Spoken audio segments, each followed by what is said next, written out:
Miq të dashur të programit Motiv Mirëmbrëma dhe mirë se takohemi sërish në studion ton. Është kjo java e dytë e marsit, muaji të gruas në Motiv, e sot do t'i dedikohet fuqisë nën në jetrat tona.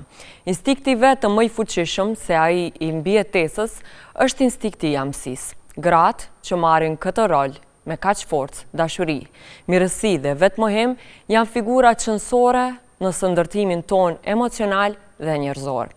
Poezia e ka fuqinë që të shpreh magnitudën e kuptimit të të qenurit nën. Figura nën në historinë e letërsisë botërore, ashtu si edhe në letërsinë tonë, është gjithmonë e pranishme, me tiparet e saja më të brishta dhe më të forta. Pikërisht me 8 mars, në ditën ndërkombëtare të gruas, erdhi në dritë edhe libri Dare, i një djalë të ri që ka një timbër unik krijues në poezi. Fatos Grubi e hedh në dritë librin e tij të parë, Homazh për nënën e tij, i titulluar me novkën e sëmës, Dare, që në gjuhën angleze merr kuptimin e fjalës guxim. Do të flasim sot bashkë me Fatosin për librin e tij dhe fuqinë nën në jetën dhe krijimtarinë. Me shumë kënaqësi e ftoj në studio mikun tim shumë të shenjtë, Fatos Grubi. Fatos, mirë se erdhe. Sa kënaqësi që po takohemi prapë. Faleminderit shumë për ftesën. Është takimi unë i dytë në Motiv, po kësaj here me librin tënd të parë është edhe krenari edhe për mua. Erdhi më në fund dita ku e botoj edhe unë librin, se kemi na histori të gjatë të shkëmbimit poezive, po ja që erdhi edhe kjo ditë. Erdhi edhe kjo ditë dhe unë kam kënaqësinë që ta manifestoj në ekran. Ulemi në studion e Motivit, Fatos. Unë e përmenda që është libri yt i parë, paçka se ti ki vite që shkruan, ato vargje dhe ato muza që janë endur për një dekadë në cepa fletash që mbeten vetëm tek ti, ose vetëm tek njerëzit cilëve ke besimin tua tregosh ngjyrat e shpirtit, më në fund erdhi edhe si një libër i botuar e për këtë të dha fuqi nëna yte. Ashtu është, do me thënë, unë kam shkruar poezi e din edhe vetë prej shkollës së mesme, kur fillova më shumë t'i kyqem shkrimit, po nuk e di, ndoshta nuk kam pasur ndonjë motiv ta krijoj një përmbledhje edhe të njëjtat t'i bëj publike për të gjithë njerëzit, po e pash që kjo është mënyra më e mirë që më thënë t'i jap një dhuratë një personi cilit nuk ka më çka t'i jap pos dashurisë, edhe lindi edhe ky libër. Fatos, çfarë është figura në jetën e djalit? Figura në jetën e djalit është mbretëresha jonë, është, nuk e di nëse ka fjalë shqipe, cheerleader, është ajo që na bën tifo gjatë të jetës, pavarësisht nëse jemi akoma foshnje, pelenat e së cilëve duhet të ndrohen, ose nëse jemi burra të cilët duhet kujdesemi për veten, nëna gjithmonë është ajo e cila kujdeset, jep aq shumë prej vetes dhe, do me thënë, s'ndalet kur se qenuri kujdestare nën. Përjetësisht. Se ka ndërtuar mami yt karakterin tënd dhe djalin që ti je sot? Kështu, do me thënë, mami im ka qenë një zonjë shumë e çuditshme, në kuptimin që prej jashtë është dukur sikur është pa ndjenja, sikur është një gur i vërtet, një grua stoike që kur nuk do ta shihje të çaj apo të ankohet. Megjithatë, ka qenë edhe gjithashtu një grua shumë e ndihshme, një grua e cila një ndryshim në tonin e zërit e ka vërejtur edhe e ka mbajtur në vete dhe nuk e ka shprehur këtë gjë, thjesht të mos të bëj ty të ndihesh keq ose të fut në siklet. Do me thënë, ka qenë një grua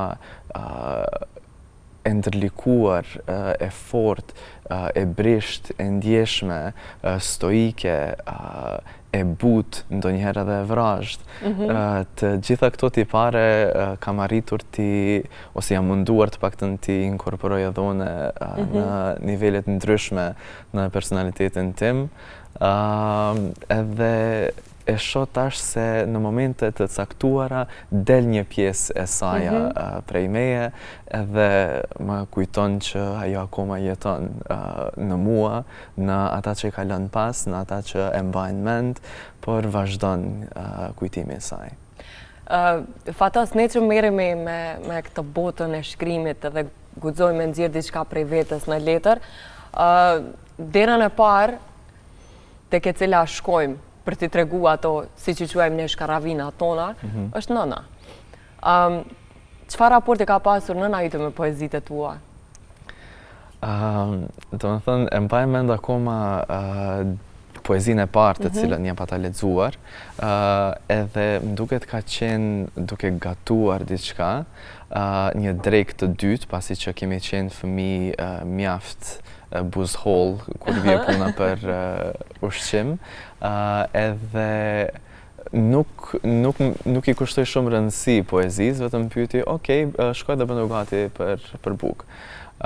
Edhe kjo më preku pak, po pastaj, domethënë, kur fillova të shkruaj kështu seriozisht, ta marr si një gjë me cilën do të them, okay, unë jam tash shkrimtar, pak shqetësohej prej përmbajtjes së poezive, pasi që poezitë cilat i kam shkruar në shkollë të mesme kanë qenë me karakter pak më të zymt. Po, zakonisht mosha është e tillë dhe është më melankolike dhe muza. Pikërisht, po. Po, domethënë, kur merrte vesh që po nise me ty në ndonjë festival, në ndonjë event poetik, gëzohej shumë edhe pyeste pse nuk na ke tregu. Edhe i thoja që nuk është akoma diçka e madhe, domethënë është vetëm një poezi, ndoshta unë e kam minimizuar deri diku në rolin e poezisë në jetën time në shtëpi. Megjithatë, gjithmonë ka qenë shumë mbështetëse, edhe nuk i besohej që dikush që ajo e nje po shkruan poezi. Ndoshta është shumë e natyrshme për vajzat të shkruajnë poezi edhe ta nxjerrin botën e tyre emocionale. Kemë këtë guximin për të qenë pak edhe më vulnerable, këtë termin e ri që po e përdorin. Po si ishte nëna në raport me djalin e saj në këtë aspekt? E inkurajon të këtë shprehjen e botës emocionale tënde?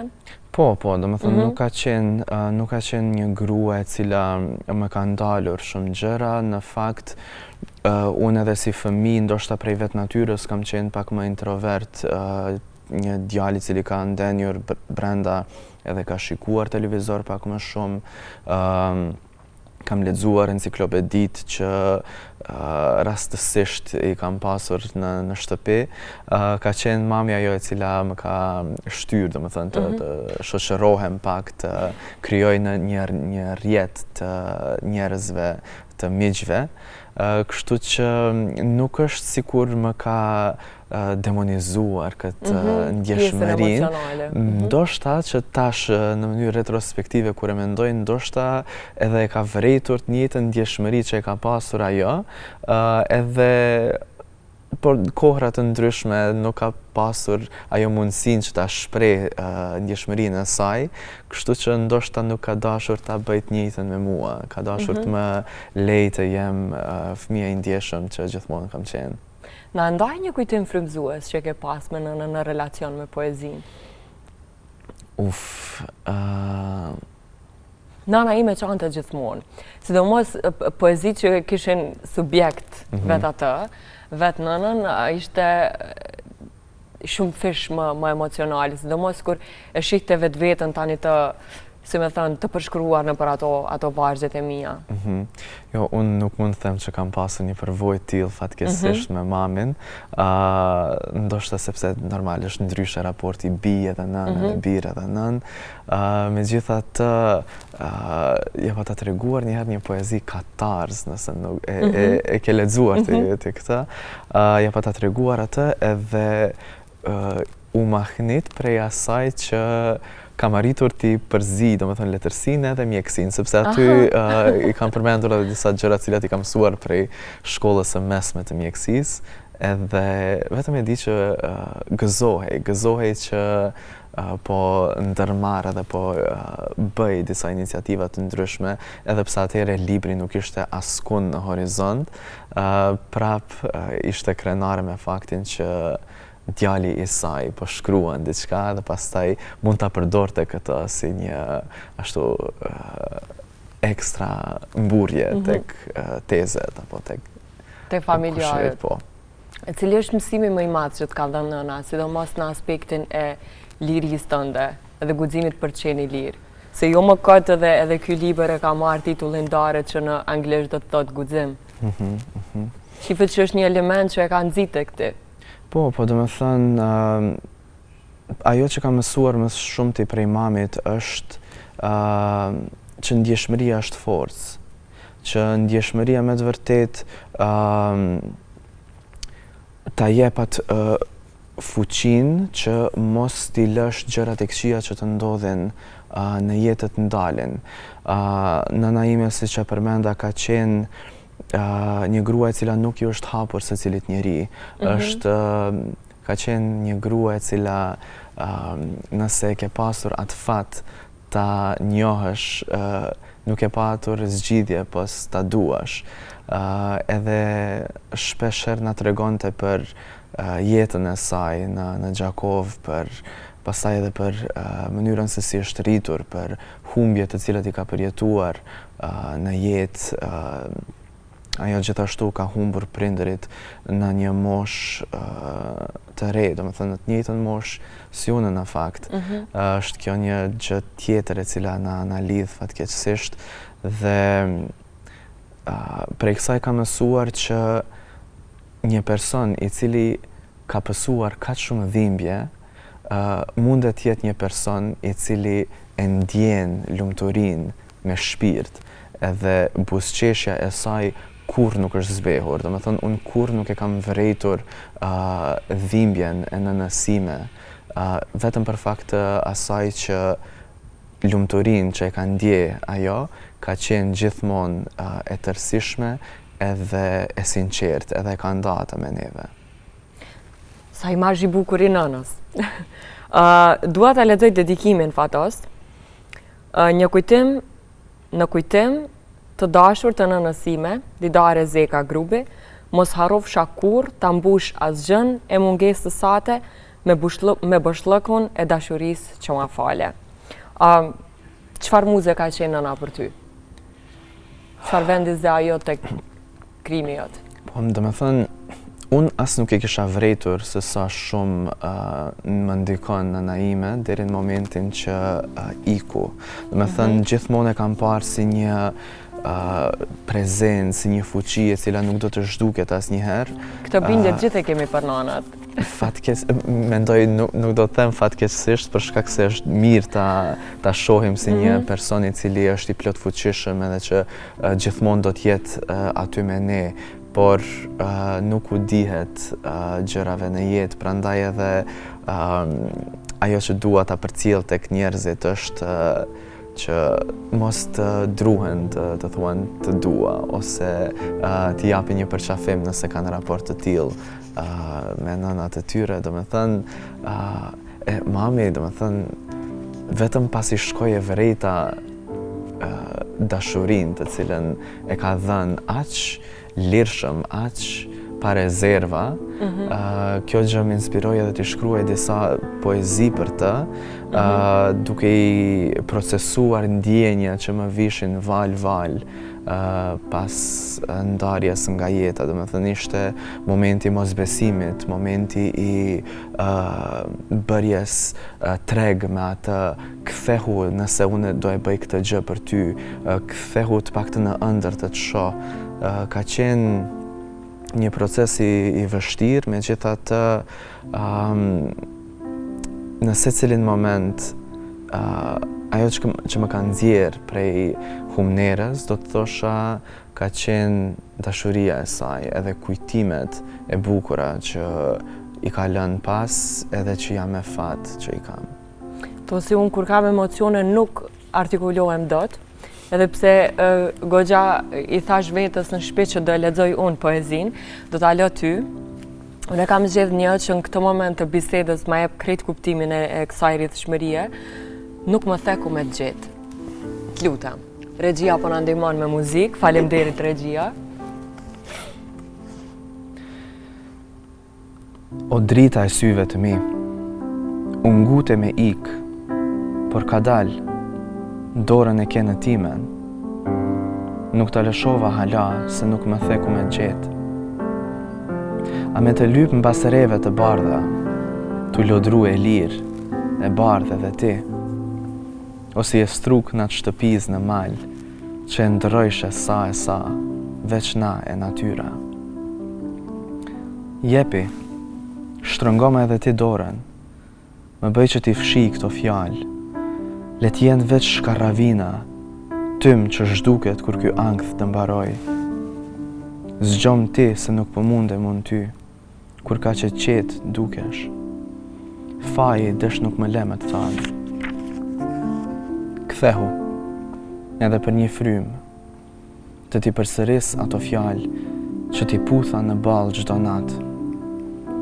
Kthehu edhe për një të qeshun, të ndëgjoj qelsin e parajsës për herë të fundit. Le të kumbon e rikumbon, e vetëm pastaj shko, pusha e pritëm.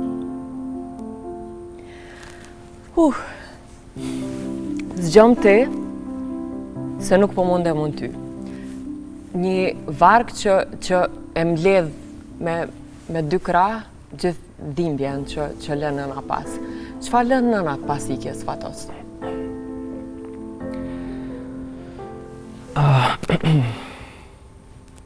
Personalisht, një zbrastir me cilën nuk dish çfarë të bësh, se është aq e madhe, aq enorme.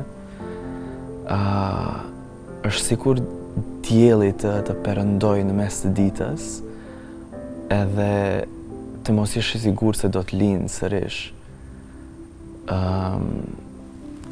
Është fatkeqësisht një përvojë të cilën secili person do ta përjetojë herët ose vonë. Megjithatë, asgjë nuk të përgatit për të. Në poezi e përmend që kthehu veç edhe për një frymë. Nuk do të mjaftonte.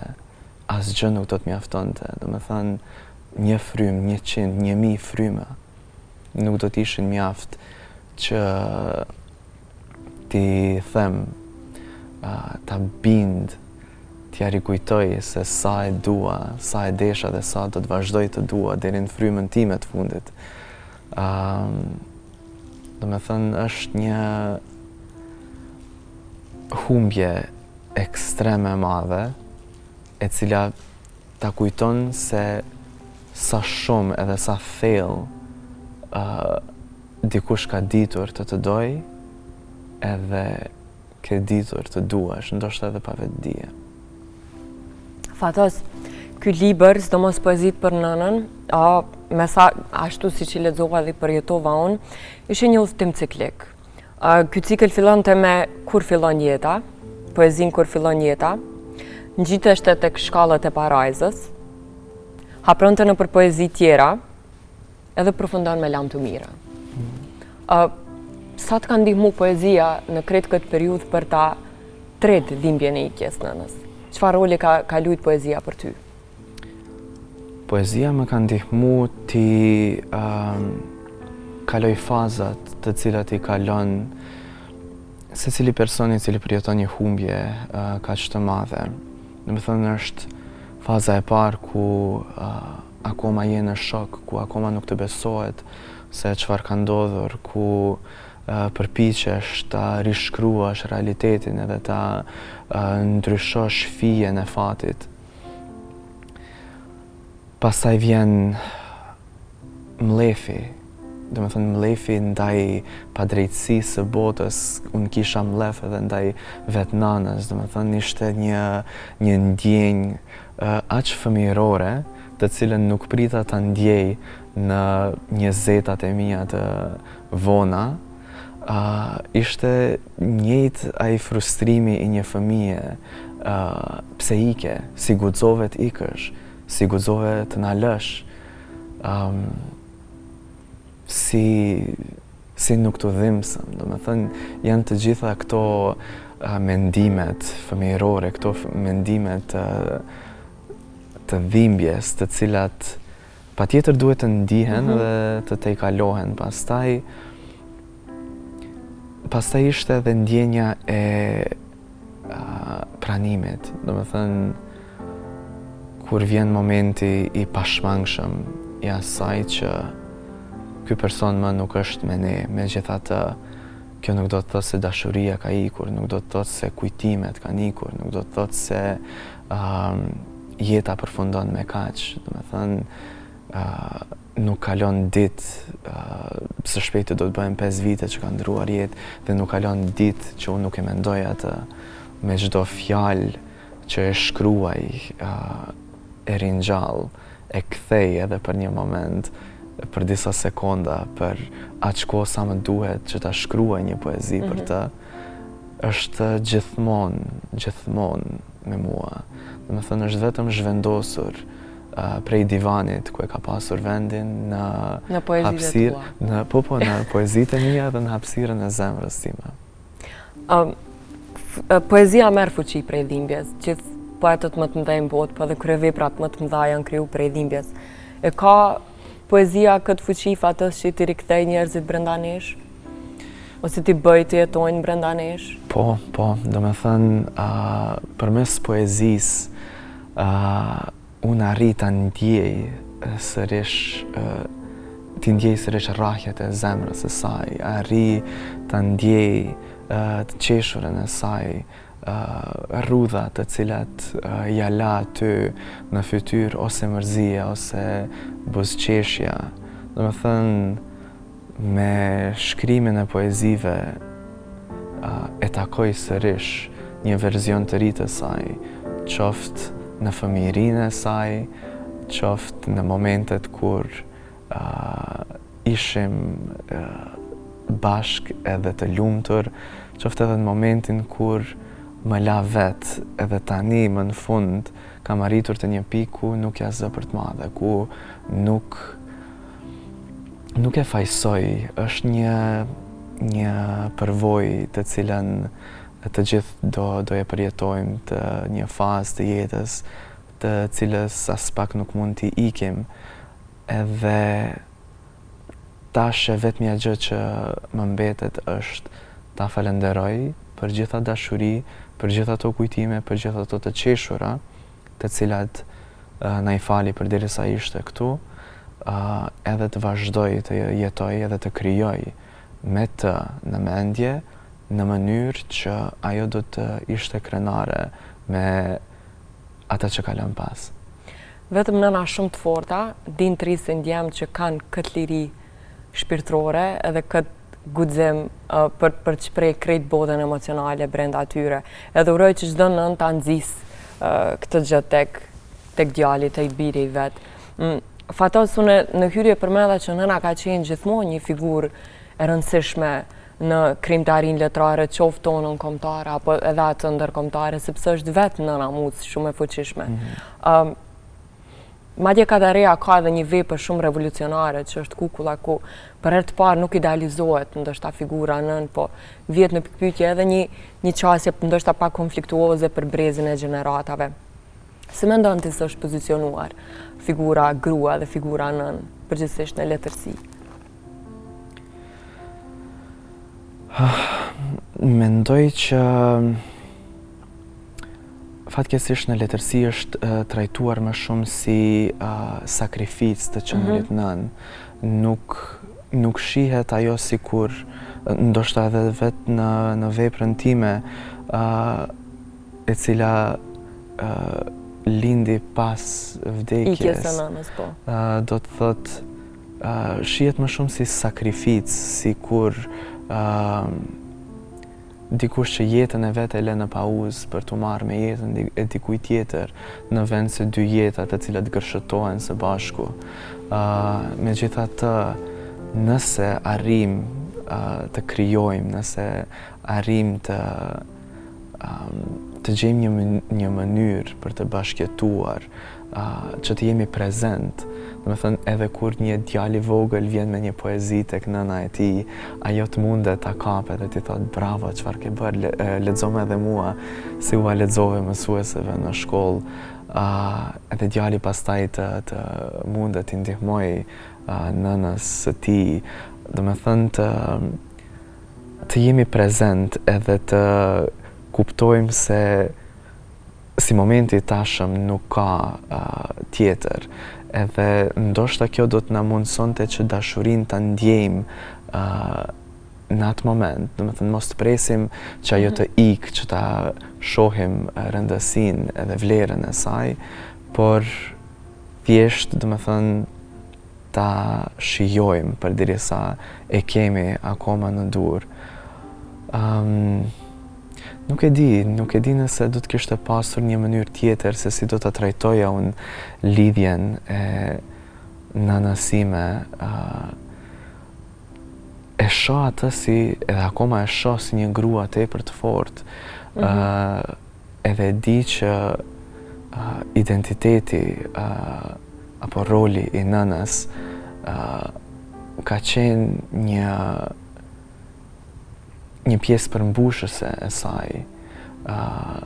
Kjo ndoshta e ka bërë edhe më të fuqishme pasi që të qenurit nën të shtyn të ballafaqohesh me vdekshmërinë tënde, të brengosesh për atë se çka do të ndodh kur unë i lë pas fëmijët e mi. Siç e thash, është instinkti edhe më i fuqishëm se ai instinkti mbijetesës. Do të thënë, nuk e di, nën edhe grua janë dy gjëra shumë të ndara, megjithatë kur bëhen së bashku, do të thënë, lindin një dashurinë, një krijesë tërësisht të re, e cila është burim i pashtershëm i dashurisë. Si unë këtë moment me që akoma s'po marrë guxim me lexu, se jam në kulminacionin e emocioneve, pa çka se ndoshta nuk vret prej shikuesve, unë do të kisha dashur të los ta lexosh poezinë Anatomia e kohës. Okej. Është njëra prej poezive më të bukura dhe sidomos krahasimi që bën me kuptimin që ka pasur dheu dikur në fëmijëri dhe dheu sot për ty, është një simbolik që besoj antologjike. Faleminderit shumë. Pastaj do të shpjegoj pak më shumë edhe për Patjetër. Disa gjëra që përmendën në poezi.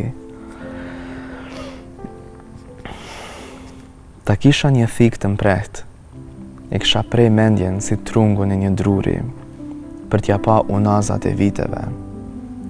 Ta gjej rrethin ku gëzim, quhej ditën me mbledh manafera, në livadhin anash rrugës Petronini Luarasi. E natën me vështru lukacin, tu në gjallë prej qindra zizëllonjeve. Ta kisha kuptu anatomin e kohës, e kisha hap këtë portal, e isha zhyt e mbyt në atë kujtim, ku dheun e njoh si loj, me të cilën ndërtoj kështjela e hendek, e jo si plaf të gjallë me erë myshku, për qafimin e ftohtë të së cilit e mirëpres si mik të moqëm. Të vargjet e fundit mu më kanë step, dhe si shtash është një krahasim për mu antologjik. Do me thënë këtë Me trego detajet e poezisë. Poezia... Se ka shumë kujtime aty brenda, shifet.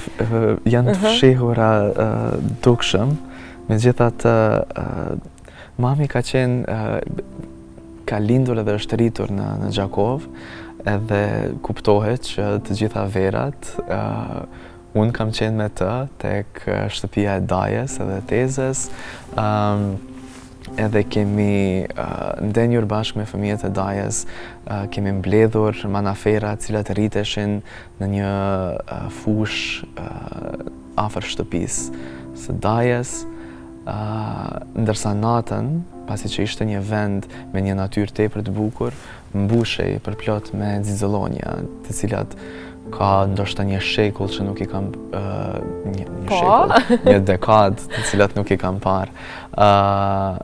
Edhe Me thënë, kështu e kujtoj fëmirin time atje, edhe nëna ime është gjithmonë pjesë e kësaj, dhe me thënë, është ajo që mi ka mundësuar këto kujtime t'i kem akoma në vete.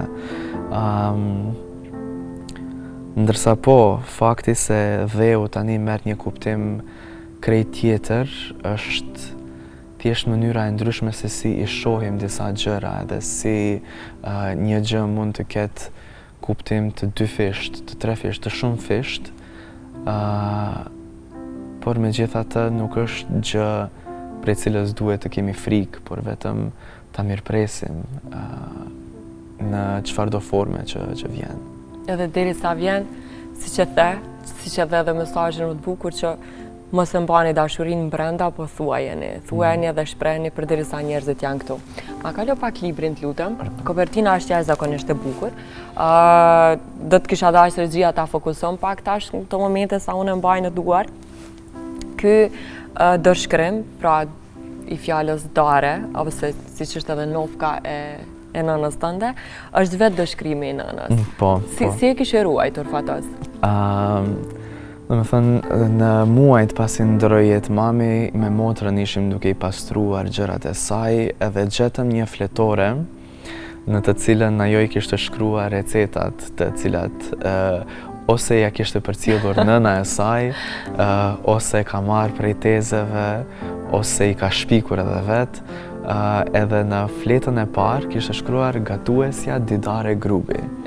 Edhe më lindi ideja që ta marrë dorëshkrimin e saj edhe ta bëj titullin, në fakt jo vetëm titullin, po edhe dizajnin e kopertinës, që të jetë me të vërtet një homazh për të, edhe ta shoh për herë shkrimin e saj të bukur. Edhe fotografia është origjinale, pra është një fotografi e vjetër e nënës. Po, fotografia ka një histori mbas saj, në albumet e vjetra, ka një fotografi të mamit e cila qëndron para shtëpisë së saj të fëmijërisë, edhe është e rrethuar me lule në oborin të cilin ajo e ka shikuar, ajo është kujdesur për lulet cilat i ka mbjellur, po rezolucioni i fotografisë ishte i dobët, edhe prandaj e gjeta një fotografi të mamit ku shihej më qartë fytyra e saj. Isha në Gjakov me motrën time në 2023-ën, ku e fotografuam shtëpinë që shihet në kopertinë, e cila më pas u rënua, edhe pastaj me ndihmën e inteligjencës artificiale, artisti, dizajneri grafik, Lirim Hoxha, e përpiloi këtë fotografi duke i kombinuar, me thënë, fotografinë e qartë të mamit, fotografinë e shtëpisë, edhe atë idenë që i kisha të një obori të madh me lule, të jetë kjo sikur është kthyer mami im në fëmijërinë e saj, në jetën e saj, për ta vazhduar diku tjetër, jo këtu me ne, por për të shkuar diku tjetër edhe për të na pritur neve t'i bashkangjitemi. Ajo që më pëlqen tepër te kopertina është që inteligjenca artificiale nuk është edhe aq inteligjente, pasi që druri nuk ka trung.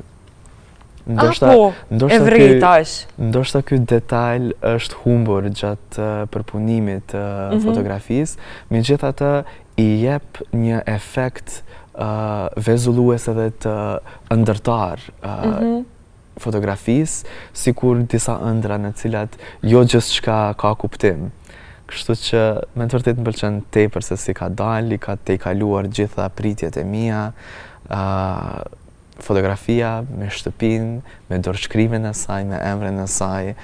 Është krejt bashkë magjike. Kur më ke thënë që po e botoj librin, përveç që jam gëzu shumë, dhe pastaj më ke thënë që do t'jetë me nofkën e mamit, Dare, por që në anglisht do të thotë der, më zhduk vërtet shumë e magjishme. Sa e veçantë kjo rasti? Do të kisha thënë që me të vërtet janë rendit yjet ashtu, nuk ka qenë kjo pjesë e planit se si kam pritur ta bëj librin, Do më thënë, para se të ndëroj jetë mami, kam pasur ide të botoj një libër, megjithatë asnjëherë nuk kam qenë i sigurt për titullin. Kam menduar ndoshta të zgjedh një poezi e cila peshon më shumë edhe ta emëroj librin në bazë të saj. Megjithatë, tani që e shoh, tani që është libër fizik, tani që e shoh në duart të tjerëve edhe e shoh që e lexojnë edhe çmojnë, duket sikur kismet, sikur nuk ka pasur. S'ka pas rastësi, ka qenë diçka një plan i mrekullisë që është atje lart. Fatos, libri është edhe në gjuhën shqipe, edhe në gjuhën angleze. Do të thënë në të njëjtin botim janë poezi të përkthyera edhe në gjuhën angleze. A ka kjo një qëllim në vete? Po, do më thënë kjo përpos që e tregon lidhjen time me gjuhën angleze, se edhe unë edhe mami mami ka qenë arsimtare e gjuhës angleze në shkollën 25 maj, ndërsa unë jam profesor i diplomuar i gjuhës angleze, edhe kam dhënë pak mësim, një kohë të shkurt, ndoshta 1 vit apo 2 vite në Haraqin. Është një gjë tjetër që më lidh me mamin. Kështu që ti përkthej poezit ka qenë një gjë tjetër cilën kam dashur ta bëj për ta nderuar atë, për ta vënë në faqe edhe një tip tjetër të dashurisë që ma ka dhënë, për shkak se me anglishtën kam arritur shumë gjëra të ndryshme, kam arritur të udhtoj për shkak të njohjes së gjuhës, të kem përvoja shumë të bukura, shumë të ndryshme, njëkohësisht edhe të krijoj një rrjet të miqve të cilët i kam shumë për zemër, edhe do të kisha dashur që këtë pjesë të vetes cilën e kam vënë në fletë, ta ndaj edhe me ta, të jetë e qasshme edhe për ta, gjitha këto ndjenjat prej adoleshencës e deri në këtë moshë, ti ndaj edhe me njerëz të cilët nuk e flasin gjuhën shqipe. Dhe ajo çfarë më bëri shumë përshtypje në promovimi ishte me datën 8 mars, dhe nuk ishte një promovim klasik, nga ata zakonshme që mi mësuar të shohim, po ishte një ndaj me miq, edhe mes miq. Dhe çfarë më la përshtypje fatos ishte numri i madh i të rinjve të Kombësisë Maqedonase që vinin ta blenin librin, dhe këtë besoj ua mundsonte aspekti që libri përbrenda ka të përkthyera poezitë edhe në gjuhën angleze, sa e rëndësishme kjo urë të krijohet. Sidomos sot. Po, do me thënë, nuk jam nisur sinqerisht me këtë ide. Ka qenë vetëm mënyra se si njerëzit të cilët, sepse fillimisht shkruaj në gjuhën shqipe. Ka disa poezi tani të cilat nuk janë të përfshira në këtë libër, të cilat janë origjinale anglisht. Megjithatë, poezit prej shkollës së mesme i kam shkruar në gjuhën shqipe dhe më pas i kam përkthyer. Dhe nuk ka qenë kjo me idenë që të ndërtoj një urë mes dy komuniteteve. Ndoshta ka qenë më shumë të krijoj një urë mes vetes edhe mes personave tjerë, të cilët për çfarëdo arsye nuk mund të më kuptojnë ose nuk mund ta kuptojnë shpirtin tim të shkruar në gjuhën shqipe. Kështu që merrti edhe mua mirë shumë të shoh që ka persona prej kombeve të ndryshme të cilët erdhën edhe e pan librin edhe i lexuan poezitë edhe e pan ose kishin mundësi ta shohin emocionin cilën e kam zbrazur në faqe, edhe u gëzova që është përcjell, domethënia, që nuk është humbur diku në përkthim. E bukura e këtij libri është siç e the dhe siç e thua edhe tek përshkrimi që e fton njeriu të ballafaqohet me vetveten, të ballafaqohet edhe me dhimbjet edhe me ndjesitë më të errta brenda vetes, por gjithmonë duke kërkuar atë shtegun, shtegu i çdo dhimbje është dashuria, që na nxjerr pastaj në dritë. Tosi për fund, ke një mesazh për djemt apo ke një mesazh për nënat? Kam mesazh për të dytë. Okej. Djemve, do ju kisha thënë të jenë më të ndjeshëm, të kërkojnë ndihmë, të jenë më dorëshlirë me dashurinë të cilën e ndjejnë, sepse patjetër që e ndjejmë.